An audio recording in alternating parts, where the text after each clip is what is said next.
Hello everyone and welcome back to the Great Book of Grudges. My name is Nathan and today we're going to talk about Shadows of Change, the Tzeentchian side, as I feel it's best if we split this into individual videos for each of the factions involved. Because we know now that Lord Packs are forever changing, they're now focused on 3 races instead of 2, and there's a few things that really could benefit Monogod factions, Chaos Warrior factions, and Beastmen factions as a whole through these new types of DLCs. Bear with me, but trust me, this does make a lot of sense, and I think that this is what Creative Assembly are going for. So if we look at the baseline vanilla roster for Tzeentch, most of the bases are being covered. The grand majority of the demons that are missing are already in game, and they were supplemented a little bit with the Warriors of Chaos. This is because no new demons have actually come into existence by Games Workshop for about, I want to say 20 years or so.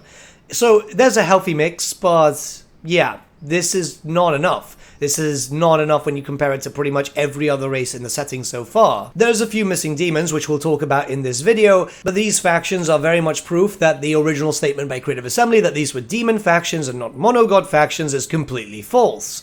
And this could be quite cool. You see, when you look towards characters, a lot of the demons are very much the same too, so it makes sense to bring in some mortal characters in the future. In fact, that's something that Creative Assembly have gone on record saying that there's nothing to stop them from bringing in mortal characters to the monogod factions. So humor me a second and let's talk about some pretty interesting things that we could see pop up in Shadows of Change for the Tzeentchian faction. So we have to talk about legendary characters, as obviously a legendary lord is expected. There's 2 which pretty much are the best choices here. So we're going to talk about both of them. The first one is the Changeling. It's a character that has been hinted a few times, mostly because of the whole build-up of Tzeentch versus Cafe, the Changeling versus the Monkey King, or the Changeling versus Li Dao, the Fire Dragon. We'll talk about Cafe in a other video coming soon. But what makes the Changeling so interesting? Well, he's a herald of Tzeentch, but nobody really knows what he looks like. In fact,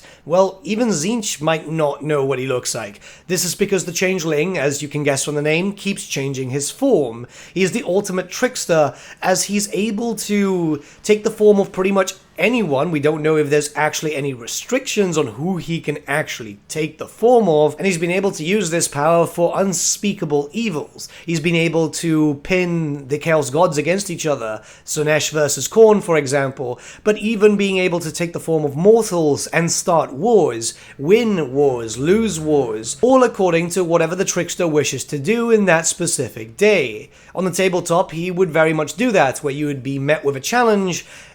He would take the form of the other character, take the stats, and it would be basically a 1v1 with yourself. Lore-wise, we don't know exactly what's driving the trickster. A lot of people do believe that he's just going completely random, and to be fair, that's something very Tzeentchian, just trying to screw anyone over as much as possible before moving on to the next project, and the next project, and the next project. The Changeling has been hinted every so often in Warhammer 3, again, with the whole Monkey King scenario, especially with a direct quote regarding the Monkey King in the load screens for the game. Descriptions of the Monkey King vary wildly depending on the region and local legends.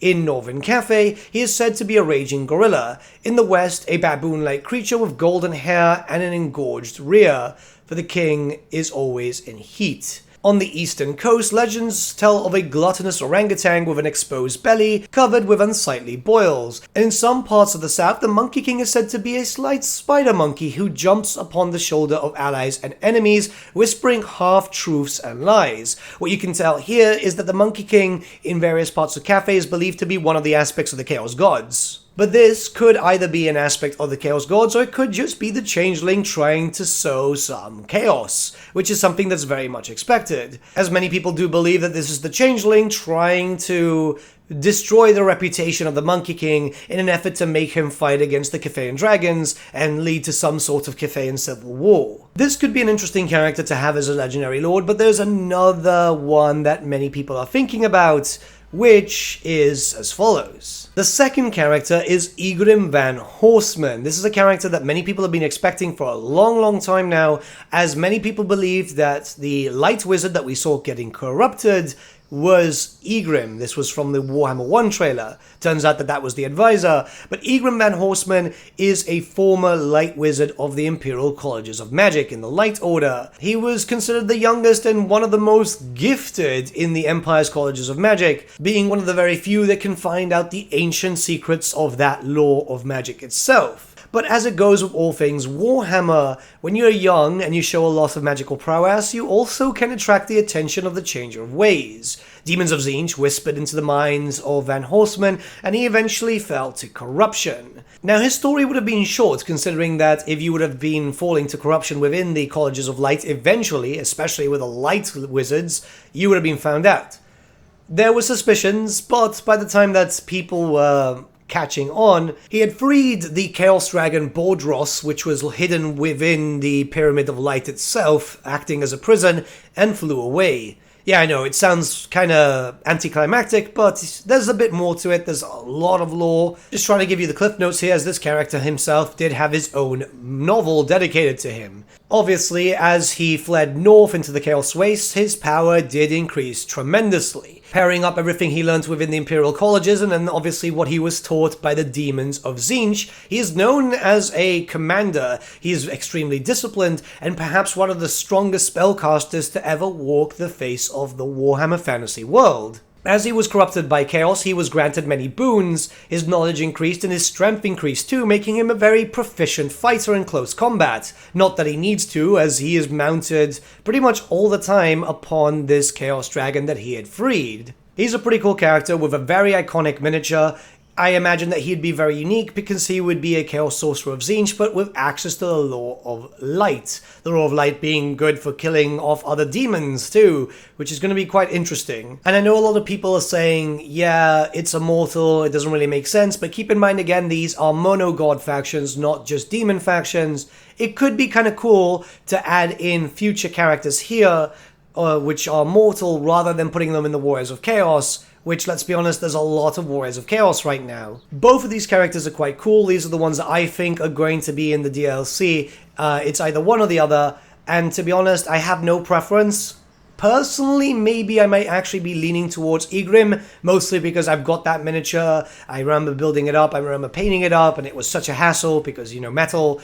The Changeling is cool too, got both of his iterations, but I feel like they'll want to get a big name character, and let's be honest, out of the both, Egrimm is probably the biggest, given that he has his own novel. He was really popular with a fan base on the tabletop, and it would be great to see a updated version of that, and possibly a new version of the Dragon Bordros too. There are of course a lot of other characters for Tzeentch which are both mortal and immortal that could work, you know, the Blue Scribes, Amon Shakai and so on, but I doubt they're going to do another Lord of Change because we already have Kairos, and I don't think that the Blue Scribes would fit well as a Lord option, rather a hero option. In all honesty, they could absolutely surprise us, and it could be something totally left field or something completely new. As, well, we've had something completely new for Tzeentch, the Doom Knights are completely new, but we'll have to wait and see. Now, we know that two legendary heroes are arriving with this DLC. One is paid and one is free, with the free one being basically confirmed to be Tzeentchian. Another legendary hero joins the roster, a frontline fighter twisted by the Lord of Change. Yeah. I mean, it doesn't get any clearer than that. And there is one character which really strikes out to me. Called Hellbrass, a frontline fighter who is rather unique in everything, really. So, Called was a man of the Empire, the son of a noble, and pretty much enjoyed the most privileged life possible, as he was based in Altdorf, one of the richer imperial provinces. He joined the Knights Griffin, and most likely had the best time of his life, considering, again, son of a noble, right? However, he did fall to the sway of a chaos cult within Altdorf, and eventually started falling. The cult was destroyed, but Called made his way up north to the lands of Kislev. There he found a monolith dedicated to Tzeentch, which was guarded by a Minotaur. He slew the creature in battle without too much of a problem, and he found himself on the monolith. You see, the monolith had a picture inscribed onto it of a young knight which was very much himself, carved onto this monolith many centuries ago. It seems that Tzeentch already knew of his coming, and Tzeentch prepared for his eventual fall. At this point, we know that Akold had already fallen to Chaos fully, and he journeyed further on north, mutating to the warping powers of Chaos, until he was greeted by a mirror image of himself in his younger days. He had to slay himself, and he was mortally wounded, perhaps feeling regret for the last time of his life. But he knew that he had been damned. With slaying his former self in a metaphorical and physical way, his soul now fully belongs to Tzeentch. And this character has been known to do quite a lot of damage. He's shown up in quite a few books. He's basically one of the best fighters in melee form that Tzeentch has ever had. This is because of the Windblade. The Windblade giving him pretty much mastery over the winds. He's able to move around quickly and fly across the battlefield because of the Windblade. But not only this, the reason why he's so unique too is because Tzeentch has bestowed very interesting gifts on Akold, one of them being the Breath of Life, which means that he's able to heal himself and others around him, and even transform, say for example, the Chaos Waste into some sort of lavish area teeming with life. Which is very weird, of course, when you think about Tzeentch. Which is why I was thinking it would be really cool if we had this character and Egrimm also, and that means that you'd have very, very unique, very different styles of different laws of magic represented with Tzeentch. You wouldn't have access to the Law of Light naturally, nor any Law of Life abilities that you could get, but you could have that with legendary characters. Now, obviously, with the Lord Pack comes units, and Creative Assembly have gone and stated that a ton of new units are arriving. It's very hard to see what their definition of ton is until we actually get to see the DLC, mostly because, well, in most cases with Lord Packs, we've gotten around on average 4 to 5 new units per faction. And it's likely that this could be the same case once again, as there's 3 factions, 4 to 5 units per side is not too bad. That does allow for Tzeentch to basically have a full roster. Cafe and Kislev would be still lacking, but I imagine that they would still get future DLC in the future, considering that we know, for example, that the Cafe army book is absolutely massive. So let's talk about some potential units which are actually missing, and how they could really fill up the roster a bit. So we do have a missing Lord and Hero option that could also be used for the Mortals too. This is why I said DLC could benefit the Mortal factions also. This would be a Chaos Lord and a Exalted Hero Tzeentch. Yes, pure melee variants, no magic whatsoever. However, they were fairly popular on the tabletop. Tzeentch warrior builds were actually really disgusting, and you could sometimes have a Chaos Lord of Tzeentch without spending money on turning it into a Chaos Sorcerer Lord, which would be extra points and so on. The fact is, if you look towards Champions of Chaos, there's very obvious missing Lord and Hero variants, which, yeah, eventually will come in future DLC. We discussed this, so it would be there for the Monogod faction, it would be there also for the Warriors of Chaos faction. They're not the most exciting, but we've seen this happen before, where we've had unit variants appear in DLC, and this is likely going to be it. Now, before we move into actual units, there is another potential hero which could be useful. The only problem is that the name was already used. You see, the Exalted Flamer of Tzeentch was a hero which was pretty much just like a battle scroll. It wasn't attached to the army book, it was just for a campaign, and this was just a hero version of the Flamer, which the name has been taken, unfortunately, but can take a cue from what Warhammer 3 has already been doing and just take the unit champion name, Pyrocaster, and use that as a hero. Essentially what this would be is a Flamer of Tzeentch as a single entity, much stronger than we're already used to, likely working with the Lore of Fire and possibly also Lore of Tzeentch, so you've got 2 variants already, and could also be a support character. It would be great if Tzeentch had access to a support character which could refill ammunition on different troops that you do have. So obviously pink horrors, blue horrors also, your normal flamers, your exalted flamers. I think this would benefit the ranged chaos faction heavily, because it's basically just like an engineer hero just with a flamer, and it would be very powerful in its own right. I don't think it needs the lore of magic. It would be cool though if it had access to the lore of fire, so it gives you another reason to have it. Yes, the cultist is there, but if you want to go with full demons, for example. The problem is that this would be a second hero, and I don't know if Creative Assembly want to do 2 heroes heroes in one DLC. I don't think we've ever had that, but hey, there's a first time for everything. The DLC format is, of course, changing. Like I said, there's not a lot of units missing, and unfortunately, I really doubt that Games Workshop is going to create more demons, but this would be the perfect time to introduce Tzaentch. Yeah, we're getting some Monogod style DLC, so this could go for the Monogod faction and then also for the Beastmen, as I very much doubt that Beastmen will get another DLC. Let's be honest, they're in a very, very good place. You never know for the future, but Tzaentch would be cool. As the avian style Beastmen, we could have two variants, the standard ones and then obviously a Skyfire one. This is something that we've seen in Age of Sigmar, but it's very likely will appear in Warhammer the Old World, because it's another bow unit, right? It's another range unit for the range faction. It will be extremely fast to move around, and the frontline one would just be a frontline unit. It would be a skirmishing type of warrior. It would fill up the roster quite nicely, and it's definitely units that people have been waiting for a while. We haven't really had a look at Tzaentch officially in a long time, and I imagine that they will go with the Age of Sigmar look, considering that we've already had demons which have taken the Age of Sigmar look too.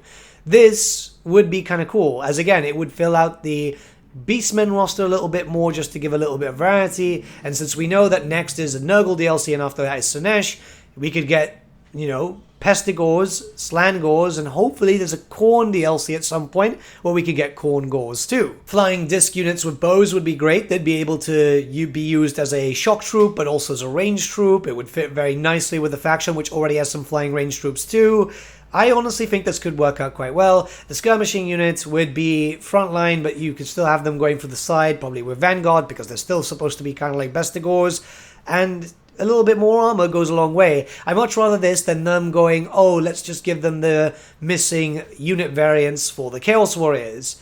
A little bit of unique stuff is definitely better than paying for the same thing twice, isn't it? We can't obviously talk about a Tzeentchian DLC and not mention the Mutalith Vortex Beast. Now, strictly saying, this is not a Tzeentchian creature. It can be seen with various other different armies of different faiths and so on, but it is closely associated to Tzeentch, mostly because this is a raw and magical creature which seethes with chaos energy. It twists and turns everything nearby.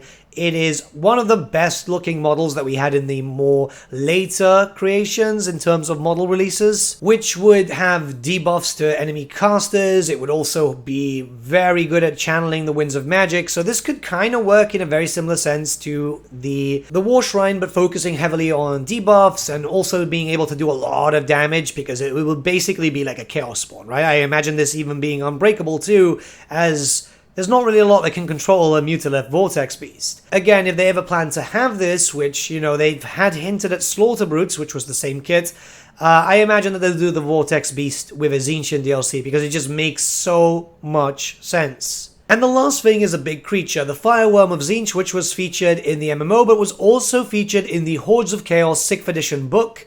So this is a giant Chaos Spawn. Very, very large, obviously very Tzeentchian. The fact is that this is something incredibly unique, and we kind of know that Creative Assembly might be going for these types of things, as a Great Spine Chaos Beast was found in the art book, and that was with Nurgle colorings. I wouldn't want to see that with Tzeentch colorings. I'd like to see something completely unique for Tzeentch and all the other Chaos Gods. It's something which we see fairly common. A lot of DLCs have been introducing big creatures, and I think a Fireworm would be really, really interesting.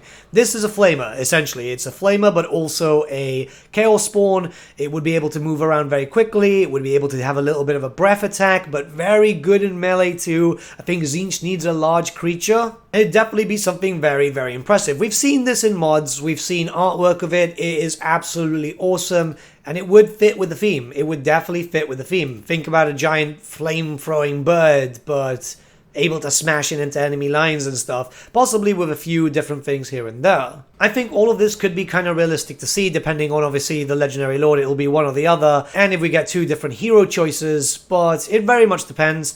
The fact is that Games Workshop and Creative Assembly could surprise us. Like I said, the Doom Knights weren't really a unit in the past, so there could be something completely new.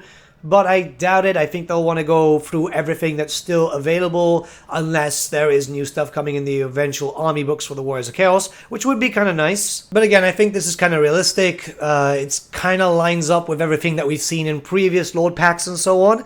I might have missed the unit. You guys could let me know if you think there's another unit that would fit better. Let's have a little bit of a discussion in the comments below and let me know what you guys think. There's a lot more speculation to come in the future. I've been doing quite a lot of research. But yeah, it feels good to be back on the speculation train again. So I'll see you guys all again very, very soon and have a good day.